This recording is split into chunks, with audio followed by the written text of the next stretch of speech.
রাসূল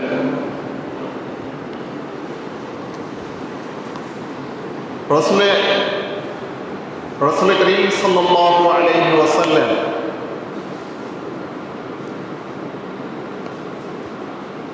তার জীবনের শেষ পর্যায়ে এসে যে হজ সম্পাদন করেছিলেন সেই হজ বিদায় হজ হিসাবে পরিচিত। রাসূলুল্লাহ সাল্লাল্লাহু আলাইহি ওয়াসাল্লাম 10ম হিজরিতে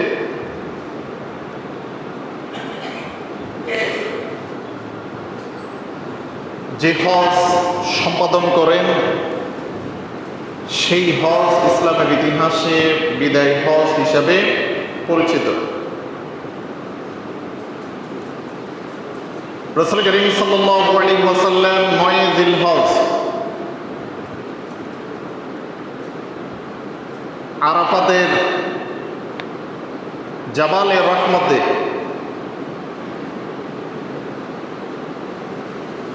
লক্ষাধিক সাহাবীদের সামনে যে ঐতিহাসিক ভাষণ দান করে সেই ভাষণ বিদায় হজের ভাষণ হিসাবে পরিচিত।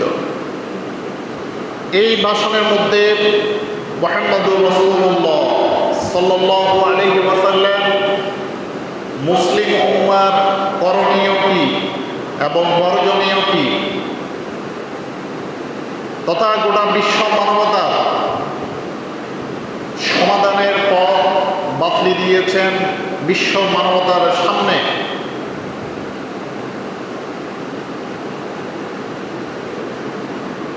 ইসলামের সঠিক রূপরেখা তুলে ধরেন, যার পরিপ্রেক্ষিতে আল্লাহ সুবহানাহু ওয়া তাআলা আয়াত নাযিল করে ইসলামের পরিপূর্ণতা ঘোষণা করেন। তো এই বিষয়ে আমি আপনাদের সামনে আলোচনা করব ইনশাআল্লাহ।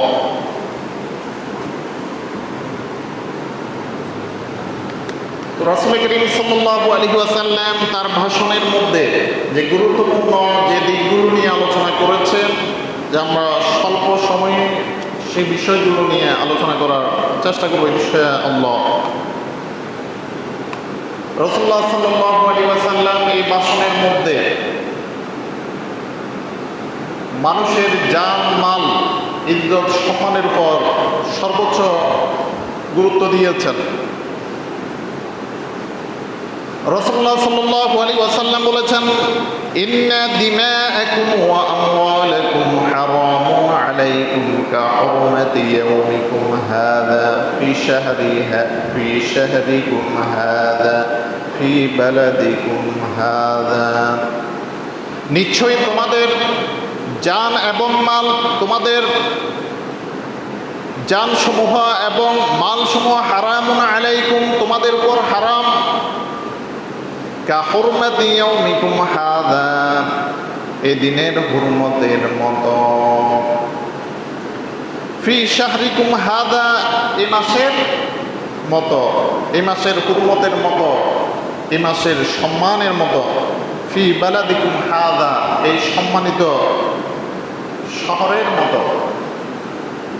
তাহলে এই হাদিসের মধ্যে, এই ভাষণের মধ্যে রাসূলুল্লাহ সাল্লাল্লাহু আলাইহি ওয়াসাল্লাম মানুষের জান এবং মালের মর্যাদার কথা তুলে ধরেছেন, যে অন্যায়ভাবে একজন মানুষ আরেকজন মানুষকে হত্যা করতে পারবে না, অন্যায়ভাবে একজন মানুষ আরেকজন মানুষের সম্পদ কেড়ে নিতে পারবে না।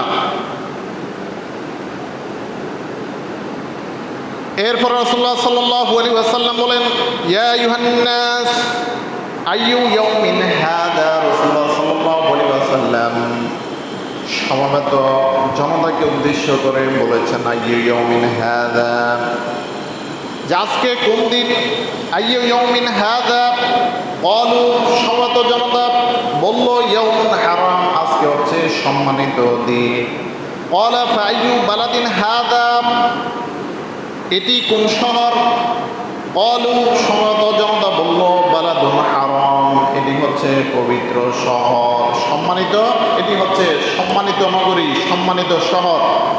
ক্বালা ফাআইয়ু শাহরিন হাযা, এটি কোন মাস? ক্বালু, সমবেত জনতা বলল শাহরুন হারাম, এটি হচ্ছে হারাম মাস, হারাম মাস।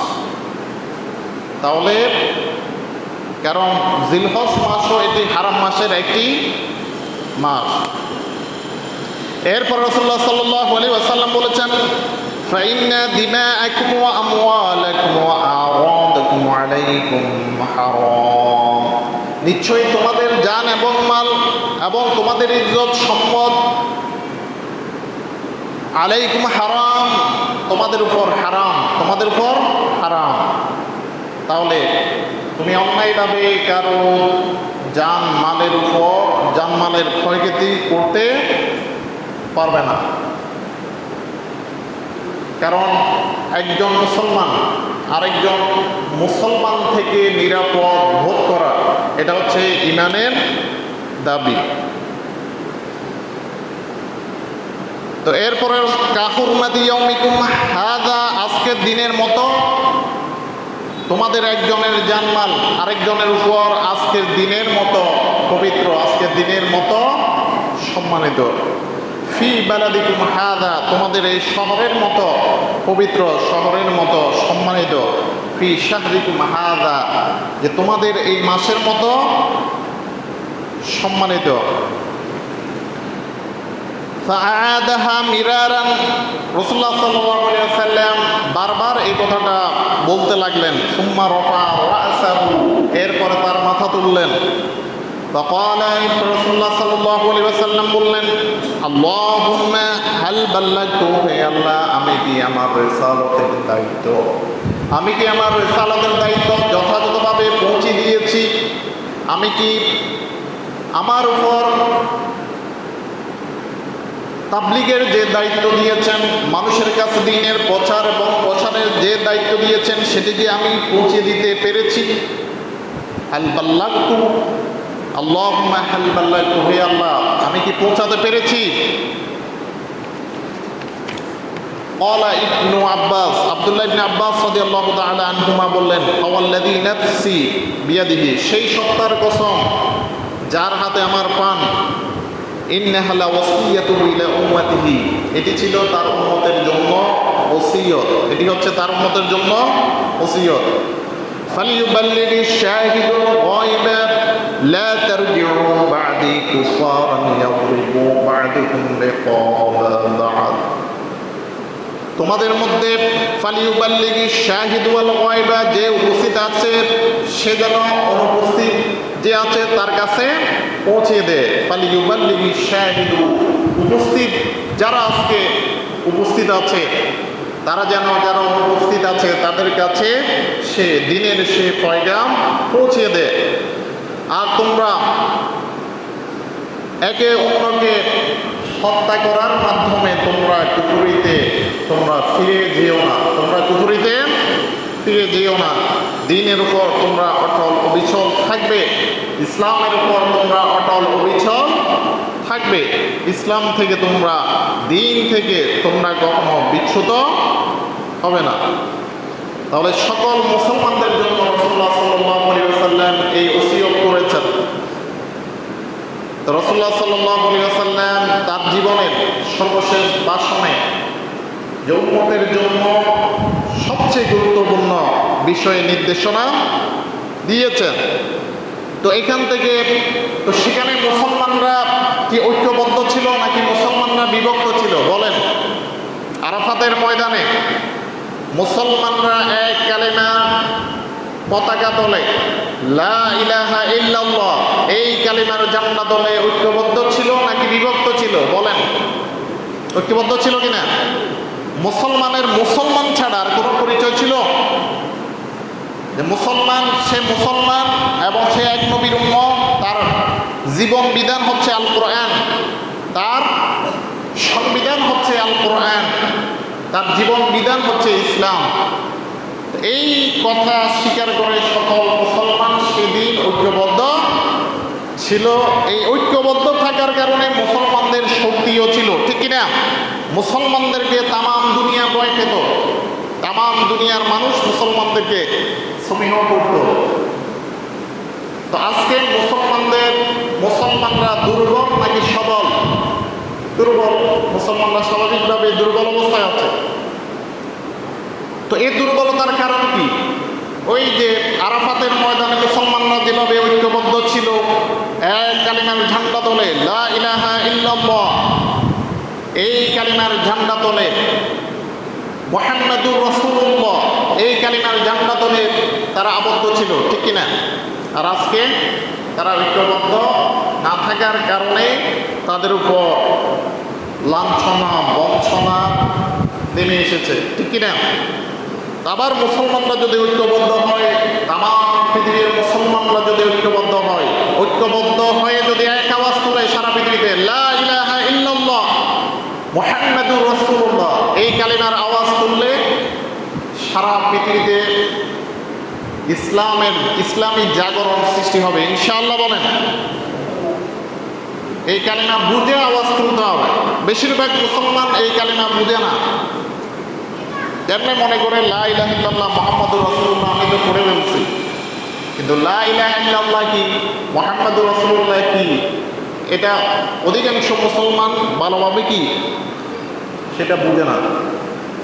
তাহলে ঐক্যবদ্ধ হয়ে এক কালিমার আওয়াজ তুলতে হবে। কি সেই কালিমা? লা ইলাহা ইল্লাল্লাহ মুহাম্মাদুর রাসূলুল্লাহ। তাহলে আল্লাহ সুবহানাহু ওয়া তাআলা মুসলমানদেরকে আবার কি বিজয় দান করবে। ওই বিভক্তি ছাড়তে হবে, ঐক্যবদ্ধ হতে হবে এই কালিমার ঝান্ডা তলে। তাহলে ইমানি শক্তি বাড়বে। ইমানি শক্তি বাড়লেই আল্লাহ মুসলমানদেরকে কি বিজয় দান করবে। তো বিজয় দান করতেছেন না কেন? মুসলমানদের ইমানি দুর্বলতার কারণে, মুসলমানরা ইমানের দিক থেকে কি দুর্বল হওয়ার কারণেই আল্লাহ মুসলমানদেরকে কি বিজয় দান করতেছেন না। কারণ বিজয়ের তারা এখনো উপযুক্ত হয় নাই। যতদিন পর্যন্ত তারা উপযুক্ত হবে না, ততদিন পর্যন্ত আল্লাহ সুবহানাহু ওয়া তাআলা মুসলমানদের বিজয় দান করবেন না। তো এরপরে মুহাম্মদুর রাসূলুল্লাহ সাল্লাল্লাহু আলাইহি ওয়াসাল্লাম তার ভাষণের মধ্যে নারীদের বিষয়ে সতর্ক থাকার কথা বলেছেন, নারীদের হকগুলো যথাযথভাবে আদায় করতে বলেছেন। নবী করিম সাল্লাল্লাহু আলাইহি ওয়াসাল্লাম ঘোষণা করেন, ফাত্তাকুল্লাহ ফিন নিসা, তোমরা নারীদের ব্যাপারে তোমরা আল্লাহকে ভয় করো, আল্লাহকে ভয় করো। নারীদের অধিকার আদায়ের ব্যাপারে, তাদের ন্যায্য অধিকার আদায়ের ব্যাপারে তোমরা আল্লাহকে ভয় করো, আল্লাহকে ভয় করো। তো নারীদের একটা অধিকার হচ্ছে তাদের মোহর হচ্ছে নারীদের অধিকার, এটা আপনাকে আদায় করতে হবে।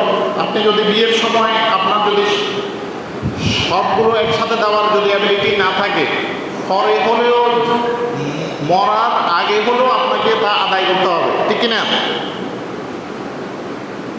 তাহলে দেনমোহর অবশ্যই আদায় করতে হবে।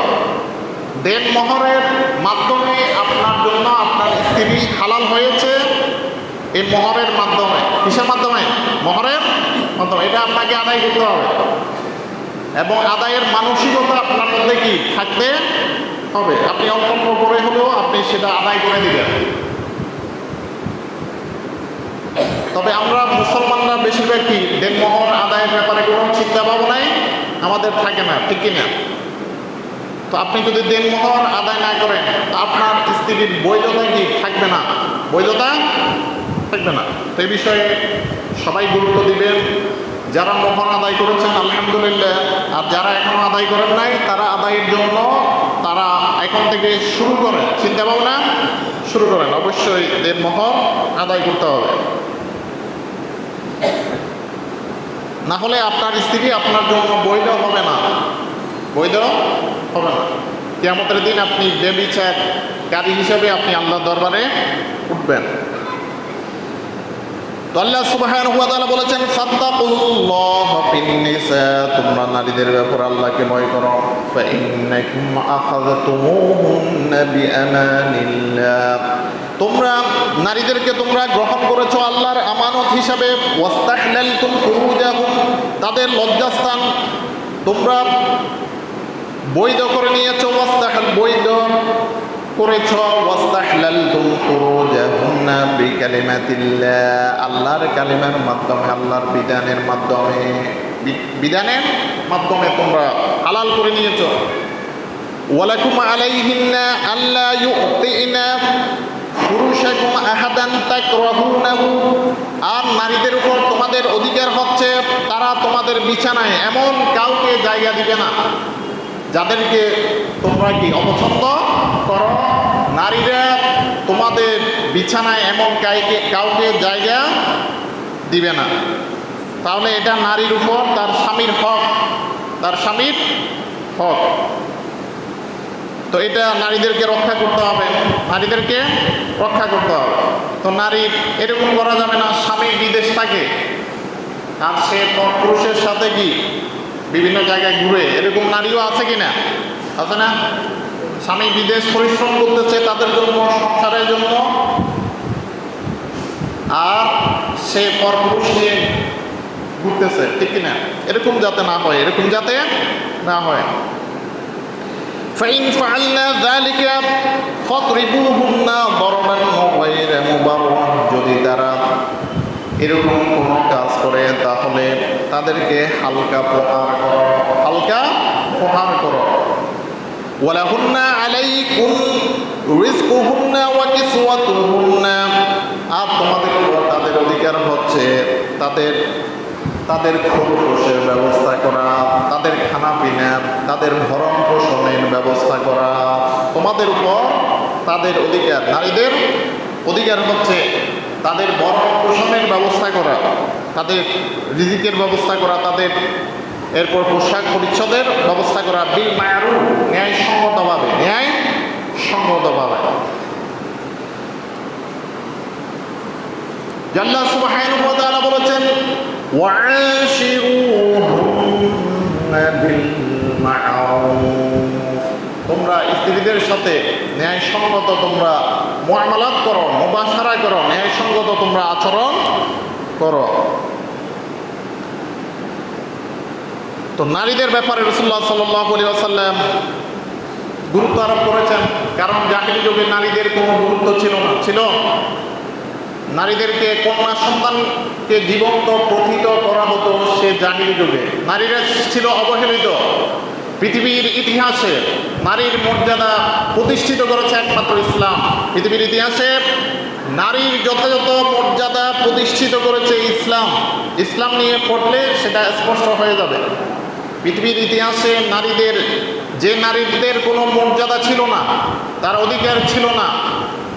তো ইসলাম নারীদেরকে তার স্বামীর সম্পদে, পিতার সম্পদে, উত্তরাধিকার সম্পত্তিতে অধিকার প্রতিষ্ঠিত করেছে এবং নারীকে নারীত্বের প্রতি সম্মান দিয়েছে, যে নারীরা পুরুষের কেবল সামগ্রী হিসাবে কি বিবেচিত হবে না।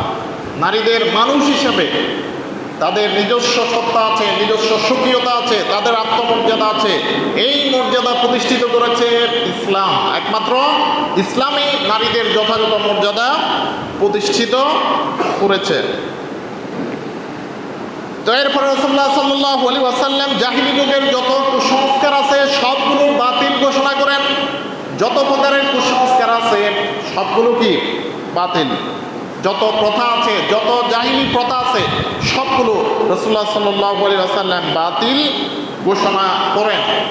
আমাদের সমাজেও এখনো অনেক কুসংস্কার প্রচলিত আছে কিনা? অনেক কুসংস্কার আপনি দেখবেন চলতে ফিরতে, এই বিভিন্ন কুসংস্কার আপনার সামনেও কি ঘটে যাচ্ছে। আপনি কয়টার রোধ করবেন? অগণিত অসংখ্য কুসংস্কারে মুসলিম উম্মাহ আজকে কি জর্জরিত। নিজস্ব মনগড়া কিছু বানিয়ে নিয়েছে। এরপরে কোনো পড়াশোনা তো নাই দিন সম্পর্কে, ইসলাম সম্পর্কে যতটুকু ওয়াজ নসিহতে আমরা শুনি ততটুকু আমাদের শেষ। আমাদের দায়িত্ব এটা নয়, বরং আমাদেরকে খতিব সাহেব যা বলবেন এটা যথেষ্ট নয়। আলেম ওলামারা ওয়াজ নসিহতে যা বলবেন এটা আপনার জন্য যথেষ্ট নয়। সব কিছু আপনি এখান থেকে একদম পরিপূর্ণভাবে পেয়ে যাবেন, বিষয়টা এমন নয়। আপনাকে আরও পড়াশোনা করতে হবে, আরও জানতে হবে, নিজের উদ্যোগে আপনাকে জেনে নিতে হবে, আলেম ওলামাদের কাছে গিয়ে আপনাদের জেনে নিতে হবে। তাহলে মুসলমান জাতি হচ্ছে কি, মুসলিম হলো উম্মতে ইকরা, পড়ার জাতি। মুসলমানদের জন্য প্রথম নির্দেশ হচ্ছে পড়া, আর মুসলমানরা হচ্ছে এখন কি উম্মাতু লা তাকরা, যে মুসলমানরা কি পড়ে না, মুসলমানরা পড়ে না, ঠিক কিনা? পড়তে হবে, সবাইকে পড়তে হবে। আপনি যদি অক্ষর জ্ঞানও থাকে আপনি পড়াশোনা করবেন, বই পড়বেন, তাফসীর পড়বেন। এরপর না পারলে আপনার ছেলে মেয়েরা আছে, ছেলে মেয়েদেরকে পড়াইতে লাগা দিবেন, যে কোরআন পড়তে লাগা দিবেন। এরপরে হাদিস পড়তে বলবেন আপনার সন্তানদেরকে। ছেলে মেয়েরা পারবে কি না? কিন্তু আপনি এটা বলে পার পাবেন না যে আমি তো পারি না, আমি তো পারি না, এটা বলে কি বাঁচার সাধ্য নাই। আপনি চেষ্টা করেছেন কিনা আল্লাহ সেটা দেখবেন। আপনার প্রচেষ্টা কতটুকু ছিল সেটা আল্লাহ সুবহানাহু ওয়া তাআলা দেখবেন। রাসূলুল্লাহ সাল্লাল্লাহু আলাইহি ওয়াসাল্লাম তার তৌহিদ কণ্ঠে ঘোষণা করেন, ওয়ালা আলা কুল্লু শাইইন, জেনে রেখো, আলা কুল্লু শাইইন মিন আমরিল জাহিলিয়া, জাহিলি যুগের সব কিছু, সকল কুকথা তাহাতা কদামি মাওদুউন, জামার পদতলে পতিত, পায়ের নিচে। জাহিলি যুগের সকল কুপ্রথা, মানুষের তৈরি কথা, সকল কুপ্রথা, সকল কুসংস্কার, রাসূলুল্লাহ সাল্লাল্লাহু আলাইহি ওয়াসাল্লাম বলেছেন এগুলো আমার পায়ের তলে পতিত, পায়ের তলে, পদতলে, পদপৃষ্ঠ বলেছেন রাসূলুল্লাহ সাল্লাল্লাহু আলাইহি ওয়াসাল্লাম। ওয়াদিমাউল জাহিলিয়া মাওদুআ, আর জাহিলি যুগের প্রাণের দাবি, রক্তপণ বাতিল, রক্তপণ বাতিল। ওয়া ইন্না আউওয়ালা দামিন আদাউ মিন দিমাইনা, আর আমি বাতিল ঘোষণা করতেছি প্রথম যে আমার সম্প্রদায়ের মধ্যে যে রক্তের দাবি রয়েছে, যে রক্তপণ রয়েছে, সেটা আমি বাতিল করতেছি। সেটা হচ্ছে দামু ইবনে রবিয়া ইবনুল হারিস, ইবনে রবিয়া ইবনুল হারিসের রক্তপণ আমি বাতিল ঘোষণা করতেছি। কানা মুস্তারদিআন ফি বনি সাআদ, যে ছিল দুগ্ধপোষ্যক বনি সাআদের, সাআদ গোত্রের সে ছিল দুগ্ধপোষ্য ব্যক্তি। ফাকাতালাতহু হুযাইল, এরপর হুযাইল সম্প্রদায় তাকে হত্যা করেছে। ওয়ারিবাল জাহিলিয়া মাওদুউন, আর জাহিলি যুগের সকল সুপ্রথা বাতিল, সকল সুপ্রথা বাতিল। ওয়া আউয়ালু রিবান, আর আমি প্রথম বাতিল ঘোষণা করতেছি রিবান আদাউ রিবানা, যে আমাদের সুদ বলতে হযরত আব্বাস ইবনে আব্দুল মুত্তালিবের সুদ বাতিল ঘোষণা করতেছি। ফাইন্নাহু মাওদুউন কুল্লুহু, এর সবটাই বাতিল, সবটাই বাতিল। তাহলে এখন সারা ওয়ার্ল্ডের অর্থনীতি কিসের উপর ভিত্তি করে চলতেছে? সুদের উপর ভিত্তি করে চলতেছে। এগুলো শুরু হয়েছে ইহুদিদের থেকে। কাদের থেকে? ইহুদিদের থেকে। আর সেটা মুসলমান সম্প্রদায়ের মধ্যে, সমাজের রন্ধে রন্ধে, প্রতিটি দেশে, প্রতিটি মুসলিম দেশে সেগুলো কি ছড়িয়ে দেওয়া হয়েছে। সেখান থেকে মুসলমানরা কি বের হতে পেরেছে? আজ পর্যন্ত বের হতে পেরেছে? পারে নাই। যা আজকে যে সম্পূর্ণ শরিয়া ভিত্তিক, হয়তো দুই একটা ব্যাংক থাকতে পারে, কিন্তু অধিকাংশ ব্যাংকই সম্পূর্ণ সুদ ভিত্তিক চলতেছে। তো এটা কি? অথচ রাসূলুল্লাহ সাল্লাল্লাহু আলাইহি ওয়াসাল্লাম এই সুদ প্রথাকে জাহিলি যুগে বাতিল ঘোষণা করেছেন, ঠিক কিনা? জাহিলি যুগে বাতিল ঘোষণা করেছেন। তো রাষ্ট্র যদি চায় যে আমার দেশে কোনো কি সুদভিত্তিক কোনো ব্যাংক রাখবো না, এটা সম্ভব, রাষ্ট্রের দ্বারা কি এটা সম্ভব। কিন্তু আপনি যদি হাজারবার বলি, এগুলো এমনি আমরা প্রতিবাদ করলাম, কিন্তু এগুলো কার্যকর হবে না, কার্যকর হবে না। কিন্তু রাষ্ট্র এটা সহজেই এটা কি বাস্তবায়ন করতে পারে। তো আমরা সুদ ভিত্তিক অর্থনীতি চাই নাকি সুদ মুক্ত অর্থনীতি চাই বলেন? সুদ মুক্ত আমরা অর্থনীতি চাই। সুদ মুক্ত যদি অর্থনীতি প্রতিষ্ঠিত হয় দেশের মধ্যে, দেশের কল্যাণ হবে নাকি ক্ষতি হবে বলেন? দেশের মানুষের কল্যাণ হবে নাকি ক্ষতি হবে?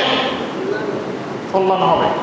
তাহলে আমরা সুদ মুক্ত অর্থনীতি আমরা চাই, তাহলে আমাদের দেশের সব শ্রেণী পেশার মানুষ কি উপকৃত হবে। এরপর রাসূলুল্লাহ সাল্লাল্লাহু আলাইহি ওয়াসাল্লাম জান্নাতে যাওয়ার জন্য পাঁচটি বৈশিষ্ট্যের কথা রাসূলুল্লাহ সাল্লাল্লাহু আলাইহি ওয়াসাল্লাম উল্লেখ করেছেন। عن أبي أمامة رضي الله تعالى عنه قال سمعت رسول الله صلى الله عليه وسلم يخطب في حجة الوداع। হযরত আবু উমামা রাদিয়াল্লাহু তাআলা আনহু থেকে বর্ণিত, তিনি বলেন আমি রাসূলুল্লাহ সাল্লাল্লাহু আলাইহি ওয়াসাল্লামকে বিদায় হজের ভাষণ দিতে আমি শুনেছি, ইত্তাকুল্লাহ রাব্বাকুম, তোমাদের রবকে ভয় করো, তোমরা তোমাদের রবকে ভয় করো। ইত্তাকু রাব্বাকুম ওয়াসাল্লু খামসাকুম, তোমরা 5 ওয়াক্ত নামাজ পড়ো। ওয়াসুমু শাহরাকুম, তোমরা তোমাদের মাসে রোজা রাখো, অর্থাৎ রমজান মাসে রোজা রাখো।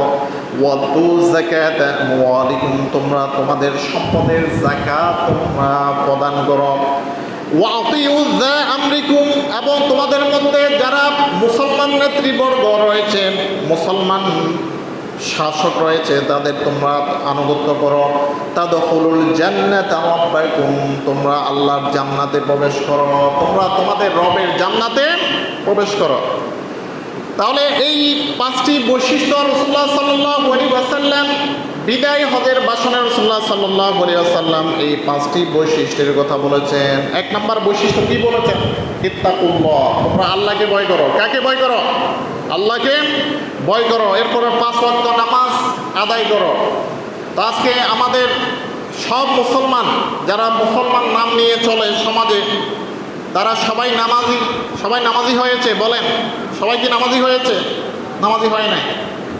তো তাহলে রাসূলুল্লাহ সাল্লাল্লাহু আলাইহি ওয়াসাল্লাম বিদায় হজের ভাষণে নামাজের কথা বলেছেন কিনা? এরপরে রাসূলুল্লাহ সাল্লাল্লাহু আলাইহি ওয়াসাল্লাম দুনিয়া থেকে বিদায় গ্রহণের পূর্ব মুহূর্তেও নামাজের কথা বলেছেন। কিসের কথা বলেছেন? নামাজের কথা বলেছেন। এরপরে রমজানে রোজা রাখা, অনেক মুসলমান আছে যারা কি রমজানে রোজা রাখেন, আছে কিনা? অনেক মুসলমান আছে। এরপরে যাকাত আদায় করে না, হিসাব করে যাকাত আদায় করে না, এমনি গড়ে কিছু টাকা পয়সা আমদাদে হিসাব করে এরপরে দিয়ে দেয়, হয়তো শাড়ি লুঙ্গি দিয়ে আল্লাহর কাছে পার পেয়ে যাবে মনে করছে। আল্লাহ কি এমনিতে ছাড় দিয়ে দিবেন?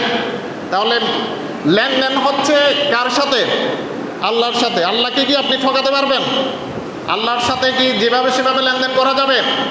আল্লাহ সুবহানাহু ওয়া তাআলার সাথে সম্পূর্ণ পরিচ্ছন্ন লেনদেন করতে হবে, পরিচ্ছন্ন লেনদেন করতে হবে। যেভাবে সেভাবে আল্লাহকে বুঝ দিলে হবে না। নামাজ যেভাবে সেভাবে পড়ে ফেললে হবে না। নামাজ যেভাবে সেভাবে পড়লে হবে, যেভাবে সেভাবে আল্লাহকে বুঝ দিলে হবে না। সম্পদের যথাযথ হিসেব করে তারপরে কি যাকাত আদায় করতে হবে। তাহলে আল্লাহ জান্নাত দিবেন, আল্লাহ জান্নাত দিবেন ইনশাআল্লাহ। এরপরে আনুগত্য করতে হবে কাদের? যারা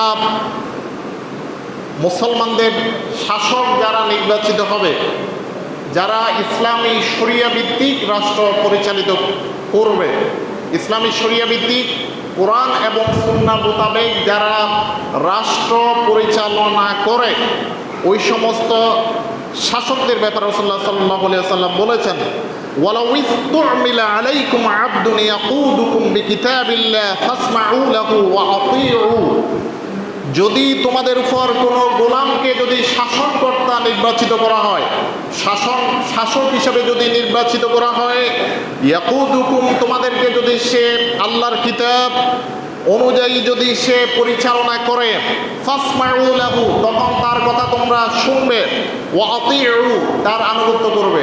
সে গোলাম হতে পারে, সে হাবশী গোলাম হতে পারে, তারপরেও তার আনুগত্য করতে হবে যতক্ষণ পর্যন্ত সে আল্লাহর বিধান অনুযায়ী তার রাষ্ট্র পরিচালনা করবে যতক্ষণ পর্যন্ত সে আল্লাহর বিধান অনুযায়ী ফায়সালা করবে ততক্ষণ পর্যন্ত তার আনুগত্য করতে হবে। এটা ইসলামের নির্দেশ, রাসূলুল্লাহ সাল্লাল্লাহু আলাইহি ওয়াসাল্লামের নির্দেশ। তো এরপরে রাসূলুল্লাহ সাল্লাল্লাহু আলাইহি ওয়াসাল্লাম বলেছেন, নাদ্দারাল্লাহু ইমরান, আল্লাহ সুবহানাহু ওয়া তাআলা সেই ব্যক্তির চেহারা উজ্জ্বল করুন, আলোক উজ্জ্বল করুন। সামিয়া মাকালাতি, যে আমার কথা শুনেছে, ফাওয়াআহা, এবং সেটি আত্মস্থ করেছে, কণ্ঠস্থ করেছে। সুম্মা আদ্দাহা, এরপরে সে পৌঁছে দিয়েছে সেটি ইলা মান লাম ইয়াসমাহা, তাদের কাছে পৌঁছে দিয়েছে যারা কি শুনেনি, যারা সেই হাদিস শুনেনি। ফারুব্বা হামিলি ফিকহিন লা ফিকহা লাহু, এমন জ্ঞানের অনেক বাহক আছে যে জ্ঞানী নয়, যে জ্ঞানী নয়। ওয়ারুব্বা হামিলি ফিকহিন, জ্ঞানের অনেক বাহক আছে, সে এমন ব্যক্তির কাছে জ্ঞানের বিষয়গুলো, ইসলামিক জ্ঞানের এমন বিষয়গুলো নিয়ে যায়, মান হুয়া আফকাহু মিনহু, যে তার চাইতে অধিক জ্ঞানী। তো এটার মাধ্যমে কি, তাহলে দুই দিক থেকে উপকার আছে, দুই দিক থেকে উপকার আছে। আপনি যদি রাসূলুল্লাহ সাল্লাল্লাহু আলাইহি ওয়াসাল্লামের একটা বিশুদ্ধ হাদিস যদি মানুষের কাছে পৌঁছে দেন, এই হাদিস আপনি হয়তো ভালোভাবে বুঝেন না, কিন্তু আপনি এমন এক ব্যক্তির কাছে আপনি পৌঁছে দিয়েছেন যে এই হাদিসটা বুঝে এবং সে অনুযায়ী সে কি মানুষকে বুঝাইতে সক্ষম, তাহলে আপনি এর সওয়াব পাবেন এবং এই হাদিসের মধ্যে আপনিও আসবেন। তো মানুষকে কোরআন এবং হাদিসের দাওয়াত দিতে হবে, কোরআন এবং সুন্নাহর দাওয়াত মানুষের কাছে পৌঁছিয়ে দিতে হবে, আপনাকেও করতে হবে। আপনি মুসলমান কিনা, মুসলমান কিনা, রাসূলুল্লাহ সাল্লাল্লাহু আলাইহি ওয়াসাল্লামের নির্দেশ সবার জন্য কিনা।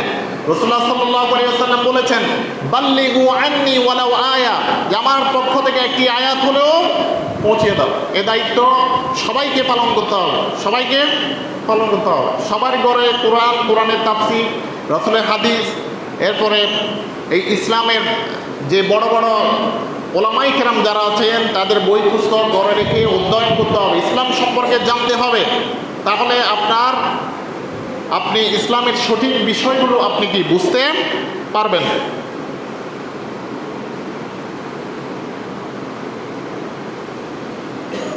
তো এরপরে তিনটি বিষয় একজন মুমিনের অন্তর, তিনটি বিষয়ে প্রতারণা করতে পারে না। একটা হচ্ছে আমলের ক্ষেত্রে, ইখলাসের ক্ষেত্রে, একনিষ্ঠতার ক্ষেত্রে, এরপরে নেতৃবৃন্দের, মুসলিম শাসকদের নসিহত দানের ক্ষেত্রে, ওয়ালুজুমুল জামাআত, এরপরে মুসলিম জামাআতকে আগলে ধরার ক্ষেত্রে। ফাইন্না দাওয়াতাহুম, কেননা তাদের দাওয়াত তাকুনু মিন ওয়ারাইহিম, তাদের পশ্চাতেও কি বেষ্টন করে রাখে। তাহলে মুসলিম জামায়াত বলতে সেই জামায়াত যে যারা আহলুস সুন্নাত ওয়াল জামায়াতের আকীদার উপর যারা প্রতিষ্ঠিত, এটা সারা বিশ্বের মধ্যে একটা দল থাকবে, একটা দল থাকবে যারা আহলুস সুন্নাহ, নামদারি আহলুস সুন্নাহ নয়, যারা নবীর এবং সাহাবাদের তরিকার উপর প্রতিষ্ঠিত একটা দল থাকবে সারা ওয়ার্ল্ডের মধ্যে। সারা ওয়ার্ল্ডের মধ্যে একটা দল থাকবে যারা জান্নাতে যাবে, যারা জান্নাতে যাবে। তো সেই জামাতকে যারা আঁকড়ে ধরবে, সেই দলকে যারা আঁকড়ে ধরবে তারা জান্নাতি হবে, তারা হবে আল ফিরকা আন-নাজিয়া, মুক্তিপ্রাপ্ত দল হবে। তো আহলুস সুন্নাত ওয়াল জামাতের আকীদা কি সেটা আমাদের জানতে হবে কিনা, জানা লাগবে কিনা। তো এই আকীদাগুলো, অনেকগুলো আকীদা আপনাদের সামনে আমি আলোচনা করি, এই বিষয়গুলো আপনারা জানার চেষ্টা করবেন, বোঝার চেষ্টা করবেন। এরপর রাসূলুল্লাহ সাল্লাল্লাহু আলাইহি ওয়াসাল্লাম বিদায় হজের ভাষণে বলেছেন যে আমি তোমাদের কাছে দুইটি জিনিস দুইটি জিনিস রেখে যাচ্ছি, এই দুটি জিনিসকে যদি তোমরা আঁকড়ে ধরো তাহলে তোমরা কখনো পথভ্রষ্ট হবে না। একটা হচ্ছে আল্লাহর কিতাব, আর একটা হলো সুন্নতি, আমার সুন্নত। এই দুটি জিনিসকে মুসলমানরা, মুসলিম উম্মাহ যতদিন পর্যন্ত আঁকড়ে ধরবে ততদিন পর্যন্ত মুসলমানরা পথভ্রষ্ট হবে না। এই দুটি জিনিসকে যখন এই দুটি জিনিস থেকে বিচ্যুত হবে মুসলমানরা পথভ্রষ্ট হয়ে যাবে। তো আল্লাহ সুবহানাহু ওয়া তাআলা এই দুটি জিনিসকে আঁকড়ে ধরার জন্য মুসলমানদের তৌফিক দান করুন, আমাদের তৌফিক দান করুন। সবাই বলেন আমিন। এরপর আরাফাতের ময়দানে আল্লাহ সুবহানাহু ওয়া তাআলা ইসলামের পরিপূর্ণতার উপর আয়াত নাযিল করেন। সেদিন ছিল জুমাবার। আসরের পরে আল্লাহ সুবহানাহু ওয়া তাআলা ইসলামের পরিপূর্ণতা ঘোষণা করে আয়াত নাযিল করলেন। আল্লাহ সুবহানাহু ওয়া তাআলা বললেন, আল-ইয়াওমা আকমালতু লাকুম দীনাকুম ওয়া আতমামতু আলাইকুম নি'মাতি ওয়া রাদিতু লাকুমুল ইসলাম দীনা। আজ আমি তোমাদের জন্য আমার নিয়ামতকে পরিপূর্ণ করলাম। আল-ইয়াওমা আকমালতু লাকুম দীনাকুম, তোমাদের জন্য দিনকে পরিপূর্ণ করলাম, দিন ইসলামকে পরিপূর্ণ করলাম। আল-ইয়াওমা আকমালতু লাকুম দীনাকুম ওয়া আতমামতু আলাইকুম নি'মাতি, এবং তোমাদের উপর আমার নিয়ামতকে পরিপূর্ণ করলাম। ওয়া রাদিতু লাকুমুল ইসলাম দীনা, ইসলামকে দিন হিসেবে মনোনীত করলাম। তাহলে ইসলাম ছাড়া আর কোনো চিন্তা ভাবনা করার কি কোনো সুযোগ আছে? নাই। আল্লাহ সুবহানাহু ওয়া তাআলা সেটি বলে দিয়েছেন, وَمَن يَبْتَغِي غَيْرَ الْإِسْلَامِ دِينًا فَلَن يُقْبَلَ مِنْهُ وَهُوَ فِي الْآخِرَةِ مِنَ الْخَاسِرِينَ। আল্লাহ সুবহানাহু ওয়া তাআলা বলেছেন যে ইসলাম ব্যতীত অন্য কোনো দিন, অন্য কোনো ধর্ম তালাশ করবে, ফালাই ইউকবালা মিনহু, কখনো সেটি তার পক্ষ থেকে কবুল করা হবে না, গ্রহণ করা হবে না। ওয়া হুয়া ফিল আখিরাতি মিনাল খাসিরিন, সে পরকালে ক্ষতিগ্রস্তদের অন্তর্ভুক্ত হয়ে যাবে। তাহলে ইসলাম ব্যতীত, ইসলাম হচ্ছে পরিপূর্ণ, complete and balance dynamic constitution for human kind, যে মানব জাতির জন্য ভারসাম্যপূর্ণ পরিপূর্ণ জীবন বিধান হচ্ছে ইসলাম। পরিপূর্ণ জীবন বিধান কি? ইসলাম। তো ইসলামকে আপনি না বুঝলে, ইসলাম বাদ দিয়ে অন্য দিকে আপনি কি দৌড়াবেন? তো ইসলাম সম্পর্কে আমাদের পরিপূর্ণ জ্ঞান রাখতে হবে। হযরত ওমর ফারুক রাদিয়াল্লাহু তাআলা বলেছেন, নাহনু কওমুন আ'আজ্জানাল্লাহু বিল ইসলাম ফামাহমা ইবতাগাইনাল ইজ্জাতা ফি গায়রিহি আদাল্লানা আল্লাহ, যে আমরা হচ্ছি সে জাতি, নাহনু কওমুন আ'আজ্জানাল্লাহু বিল ইসলাম, ইসলাম দ্বারা আল্লাহ আমাদেরকে সম্মানিত করেছেন। ইসলাম বাদ দিয়ে অন্য কোনো কিছু দিয়ে যদি আমরা সম্মান তালাশ করি, ইজ্জত তালাশ করি, আ'আজ্জানাল্লাহ, তাহলে আল্লাহ লাঞ্ছিত করে ছাড়বেন। তো ইসলাম পেয়ে আমরা খুশি কিনা? তো ইসলামের উপর, ইসলামকে আমাদের জানতে হবে, ইসলামের উপর চলতে হবে, এবং ইসলামের উপর আমৃত্যু আমাদেরকে দায়েম কায়েম থাকতে হবে। আল্লাহ আমাদেরকে তৌফিক দান করুন। সবাই বলেন আমিন। ওয়া আখিরু দাওয়ানা আলহামদুলিল্লাহি রাব্বিল আলামিন। আসসালামু আলাইকুম ওয়া রাহমাতুল্লাহ।